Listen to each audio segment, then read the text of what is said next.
MG Mahesh ಅವರು ಕೂಡ ನೇರ ಸಂಪರ್ಕದಲ್ಲಿದ್ದಾರೆ. ಬಿಜೆಪಿಗರು ರಾಮಾಯಣ ಓದೇ ಇಲ್ಲ, ಬಿಜೆಪಿಗರು ಹನುಮಾನ್ ಚಾಲೀಸದ ಬಗ್ಗೆ ಗಂಧ ಗಾಳಿ ಗೊತ್ತಿಲ್ಲ. ರಾಮಾಯಣ, ರಾಮ, ಭಕ್ತಿ, ಶ್ರದ್ಧೆ ಇದೆಲ್ಲವೂ ಕೂಡ ಕೇವಲ ರಾಜಕೀಯಕ್ಕೋಸ್ಕರ ಬಿಜೆಪಿ ಬಳಕೆ ಮಾಡ್ಕೊಳ್ಳುತ್ತೆ. ನೇರ ಆರೋಪ ಮಹೇಶ್ ಜಿ.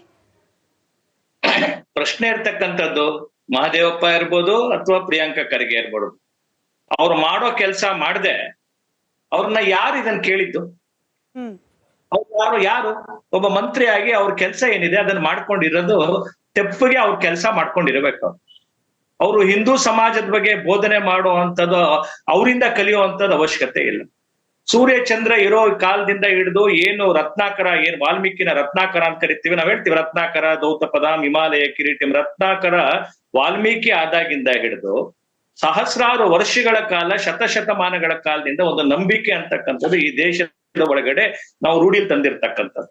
ಒಬ್ಬ ಪ್ರಿಯಾಂಕಾ ಖರ್ಗೆ ಹತ್ರನೋ, ಇನ್ನೊಬ್ರು ಮಲ್ಲಿಕಾರ್ಜುನ್ ಖರ್ಗೆ ಹತ್ರ ಅಂತನೋ, ಮಹದೇವಪ್ಪನ ಹತ್ರನೋ ಕೂಡ ಹಿಂದೂ ಸಮಾಜದ ಬಗ್ಗೆ ನಾವೇನಾದ್ರು ಬೋಧನೆ ಮಾಡಕ್ ಕೇಳಿದ್ವಾ ನಾವು? ತೆಪ್ಪಗೆ ಅವರು ಮಂತ್ರಿಗಳಾಗಿ ಅವ್ರವ್ರ ಜಿಲ್ಲೆ ಒಳಗಡೆ ಅವ್ರ ಕೆಲಸ ಮಾಡ್ಬೇಕು. ಕಲ್ಯಾಣ ಕರ್ನಾಟಕದಲ್ಲಿ ಕಾನೂನು ವ್ಯವಸ್ಥೆ ಇದೆ, ಎಲ್ಲ ಕಾಂಟ್ರಾಕ್ಟರ್ಸ್ ಗಳು ಸಾವನ್ನಪ್ತಾ ಇದ್ದಾರೆ.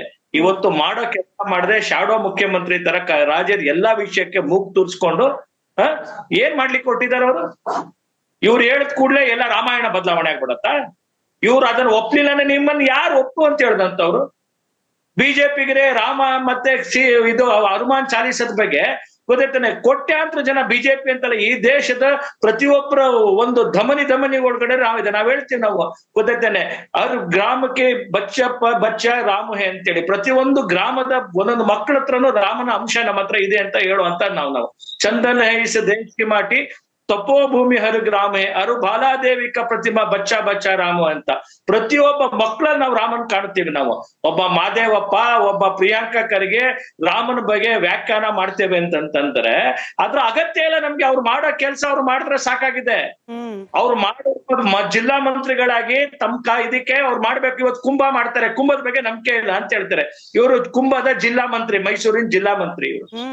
ಇವ್ರನ್ನ ಯಾರು ಕೇಳ್ದಂತವ್ರು? ನಿಮ್ಗೆ ನಾವೇನಾರು ಕೇಳಿದ್ವಾ ಕುಂಭ ಅಂದ್ರೆ ರಾಮ ಅಂದ್ರೇನು, ಇದು ಹನುಮಾನ್ ಚಾಲೀಸ ಅಂದ್ರೇನು ಅಂತೇಳಿ? ಇಷ್ಟ ಇದ್ದವ್ರು ಹನುಮಾನ್ ಚಾಲೀಸ ಹೇಳ್ತಾರೆ, ಇಷ್ಟ ಇದ್ದವ್ರು ರಾಮನ್ಗೆ ಹೇಳ್ತಾರೆ. ನಿಮ್ಗೆ ಇಷ್ಟ ಇಲ್ವಾ? ತೆಪ್ಪಗ್ ಮನೇಲಿರೆ.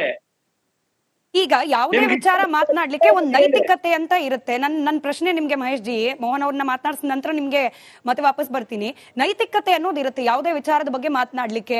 ಯಾವ ಪಕ್ಷ ರಾಮನ ವಿರುದ್ಧವಾಗಿ ಕೋರ್ಟ್ನ ಮೆಟ್ಟಿಲು ಹೇರುತ್ತೋ, ಆಗ್ಲೇ ಮೋಹನ್ ಅವರು ಹೇಳ್ತಾ ಇದ್ದ ಹಾಗೆ ಯಾವ ಪಕ್ಷ ರಾಮಲಲ್ಲನ ಪ್ರಾಣ ಪ್ರತಿಷ್ಠೆಯನ್ನ ತಿರಸ್ಕರಿಸುತ್ತೋ, ಅದರಿಂದ ದೂರ ಉಳಿಯುತ್ತೋ, ಅದನ್ನ ಒಂದು ಪೊಲಿಟಿಕಲ್ ಈವೆಂಟ್ ಅಂತ ಹೇಳಿ ಕರೆಯುತ್ತೋ, ಆ ಪಕ್ಷದ ಒಬ್ಬ ಮುಖಂಡನಾಗಿ ರಾಮಾಯಣದ ಬಗ್ಗೆ ಮಾತನಾಡಬಹುದೇ? ಇದು ಪ್ರಶ್ನೆ. ಅದಕ್ಕೆ ನಿಮ್ಮಿಂದ ಉತ್ತರ ಬೇಕು. ಅದಕ್ಕೆ ಮುಂಚೆ ಮೋಹನ್ ಗೌಡ್ರೆ, ಮಹದೇವಪ್ಪನವರ ಸ್ಟೇಟ್ಮೆಂಟ್ ಬಗ್ಗೆ ನಿಮಗೆ ಪ್ರಶ್ನೆ ಕೇಳ್ತೀನಿ. ಮಹದೇವಪ್ಪನವರು ಹೇಳ್ತಾರೆ ವಾಲ್ಮೀಕಿ ರಾಮನನ್ನ ಸೃಷ್ಟಿ ಮಾಡಿದಾತ, is the creator of Rama. ಅಂದ್ರೆ ವಾಲ್ಮೀಕಿ ಇಲ್ಲದೆ ಹೋಗಿದ್ರೆ ರಾಮನಿಗೆ ಅಸ್ತಿತ್ವವೂ ಇರ್ತಿರ್ಲಿಲ್ಲ, ರಾಮ ಅನ್ನೋ ಒಂದು ವ್ಯಕ್ತಿತ್ವ ಜನರಿಗೆ ಪರಿಚಿತವೂ ಆಗ್ತಿರ್ಲಿಲ್ಲ ಅನ್ನೋ ಅರ್ಥದ ಮಾತಾ ಇದು? ಅಲ್ಲ, ಖಂಡಿತವಾಗಿ ಇದೊಂದು ಅವರಿಗೆ ಸರಿಯಾಗಿ ಏನಂತ ಹೇಳಿದ್ರೆ, ಮಹರ್ಷಿ ವಾಲ್ಮೀಕಿಯವರ ಬಗ್ಗೆ ಅಥವಾ ರಾಮನ ಬಗ್ಗೆ ಯಾವುದೇ ಇತಿಹಾಸ ಗೊತ್ತಿಲ್ಲ. ರತ್ನಾಕರ ಅಂತೇಳಿ ಬೇಡನಾಗಿದ್ದಂತಹ ಒಬ್ಬ ಬೇಡನಿಗೆ ನಾರದ ಮಹರ್ಷಿಗಳು ಭೇಟಿಯಾದಾಗ ಅವರಿಗೆ ರಾಮನ ಮಂತ್ರದ ಉಪದೇಶವನ್ನ ಕೊಡ್ತಾರೆ. ರಾಮನ ನಾಮದಿಂದ ರತ್ನಾಕರ ಹೇಳುವ ಒಬ್ಬ ಬೇಡ ಮಹರ್ಷಿ ವಾಲ್ಮೀಕಿಯಾಗಿ ರೂಪಾಂತರ ಆಗ್ತಾರೆ. ರಾಮಾಯಣ ಘಟಿಸುವ ಮೊದಲೇ ರಾಮಾಯಣ ಹೇಳುವ ಮಹಾನ್ ಗ್ರಂಥವನ್ನ ಬರೀತಾರೆ. ಈ ಅತ್ಯಂತ ಭಕ್ತಿಯಿಂದ ಶ್ರದ್ಧೆಯಿಂದ ರಾಮನ ಬಗ್ಗೆ, ರಾಮನಲ್ಲಿ ಏಕರೂಪವಾಗುವಂತಹ ಮಹಾನ್ ವಾಲ್ಮೀಕಿ ಮಹರ್ಷಿಗಳ ಬಗ್ಗೆ ಇಷ್ಟೊಂದು ಕೀಳಾಗಿ ರಾಮ ಮತ್ತು ವಾಲ್ಮೀಕಿ ನಡುವೆ ಈ ರೀತಿ ಒಂದು ದ್ವಂದ್ವವನ್ನ, ಒಂದ್ ರೀತಿ ಅಪನಂಬಿಕೆಯನ್ನು ಮೂಡುವ ರೀತಿಯಲ್ಲಿ ಹೇಳಿಕೆ ಕೊಡುವಂತದ್ದು H.C. ಮಹಾದೇವಪ್ಪನವರ ಘನತೆಗೆ ತಕ್ಕದಲ್ಲ. ಇದು ಒಂದ್ ರೀತಿಯಲ್ಲಿ ಒಂದು ಷಡ್ಯಂತ್ರ ಇದೆ. ಹಿಂದೂ ಸಮಾಜದಲ್ಲೇ ಒಂದು ಮೇಲ್ಜಾತಿ ಕೆಳಜಾತಿ ನಡುವೆ ದ್ವೇಷ ಬಿತ್ತುವಂತ, ಸಮಾಜನ ಒಡೆಯುವಂತ ಇಷ್ಟು ಕುಕೃತ್ಯವನ್ನ ಇವತ್ತು ಮಹಾದೇವಪ್ಪರ ಹೇಳಿಕೆಯಿಂದ ಗಮನಕ್ಕೆ ಬರ್ತಾ ಇದೆ. ಇದು ಅತ್ಯಂತ ಖಂಡನೀಯ ಇದೆ. ಮೊದಲು ಅವರು ವಾಲ್ಮೀಕಿ ಮಹರ್ಷಿಗಳ ಇತಿಹಾಸ ಏನಿದೆ ಅದ್ರ ಬಗ್ಗೆ ತಿಳ್ಕೊಳ್ಳಿ. ಅವರಿಗೆ ಮಹಾದೇವಪ್ಪನವರಿಗೆ ರಾಮನ ಬಗ್ಗೆ ಮಾತನಾಡುವ ನೈತಿಕ ಅಧಿಕಾರ ಇದೆಯಾ?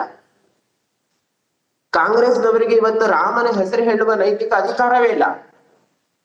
ರಾಮನನ್ನ ಕಂಡ್ರೆ ಇವತ್ತು ಅವರಿಗೆ ದ್ವೇಷ ಇದೆ.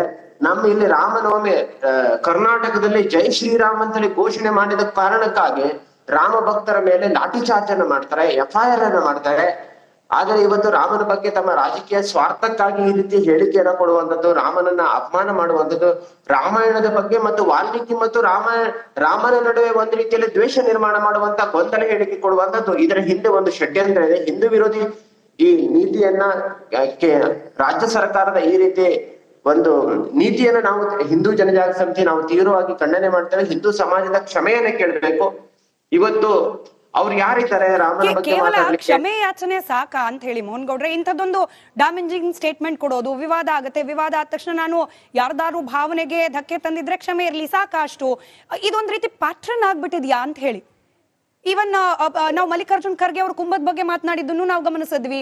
ಚುನಾವಣಾ ಮಾತದು, ಚುನಾವಣಾ ಭಾಷಣದ ಭಾಗ. ಕುಂಭದಲ್ಲಿ ಮುಳುಗಿದ್ರೆ ಅಥವಾ ಗಂಗೆಯಲ್ಲಿ ಮುಳುಗಿದ್ರೆ ಪಾಪ ಎಲ್ಲ ಪರಿಹಾರ ಆಗ್ಬಿಡುತ್ತಾ, ಬಡತನ ಹೋಗ್ಬಿಡುತ್ತಾ? ನಾನು ಯಾರ್ದೇ ಧಾರ್ಮಿಕ ಭಾವನೆಗೆ ನಾನು ಚ್ಯುತಿ ತರುವ ಹೇಳಿಕೆ ಅಲ್ಲ.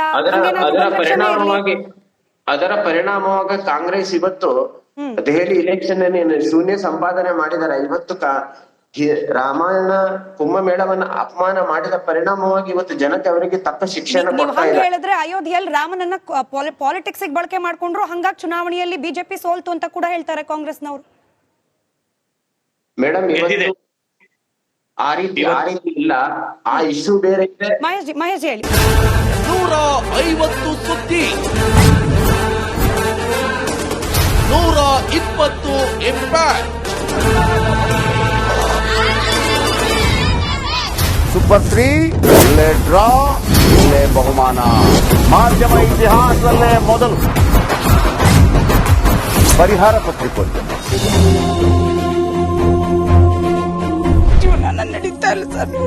ಗುರುಲಕ್ಷ್ಮಿನಿಲ್ಲ, ಪಿಂಚಣಿನಿಲ್ಲ, ಇದನ್ನೇ ಮಾಡಕ್ಕಾಗಿಲ್ಲ ಅಂತಂದ್ರೆ ಇನ್ನೇನ್ ಮಾಡ್ತೀರಿ ಬೇರೆ? ಏನ್ ಕಳಿಸಿ ಆ ಸಮಸ್ಯೆಯನ್ನು ಪರಿಹರಿಸಿಕೊಡ್ಲಾಗ್ಬೋದು. ಒಬ್ಬ ಅಜ್ಜಿ, ಅವರು ವಿಕಲಚೇತನರು, ಯಾರತ್ರ ಹೇಳೋದು? ನಿಮ್ ಪ್ರಾಬ್ಲಮ್ ಏನಪ್ಪಾ ಅಂತ ಕೇಳೋದಕ್ಕೆ ಯಾರು ಇಲ್ವಲ್ಲ, ಆಗ ನಾವಿರ್ತೀವಿ. ನಾವಿರೋದೇ ನಿಮ್ಗಾಗಿ. ನಾನು ಇರುವವರೆಗೆ, ಅವ್ರು ಇರುವವರೆಗೆ 1000 ರೂಪಾಯಿ ತಿಂಗಳು ಆಗ್ತೀನಿ. ಆದ್ರೆ ಈ ಕೆಲಸ ಇದೆಯಲ್ಲ, ಯಾವತ್ತೂ ಕೂಡ ಶಾಶ್ವತವಾಗಿ ನಮಗೊಂದು ಒಳ್ಳೆ ನೆನಪನ್ನ ಕೊಡುತ್ತೆ, ನಮ್ಮನ್ನ ಕಾಪಾಡುತ್ತೆ. 24 ಗಂಟೆಯಲ್ಲಿ ಅವರ ಬದುಕು ಬದಲಾಗಿ ಹೋಯಿತು. ನಾವು ರಿಪಬ್ಲಿಕ್ ಕನ್ನಡ, ನೇಷನ್ ಫಸ್ಟ್. ಸಮಾಜ ನಮಗೆ ಬಹಳ ಮುಖ್ಯವಾಗಿರುತ್ತೆ.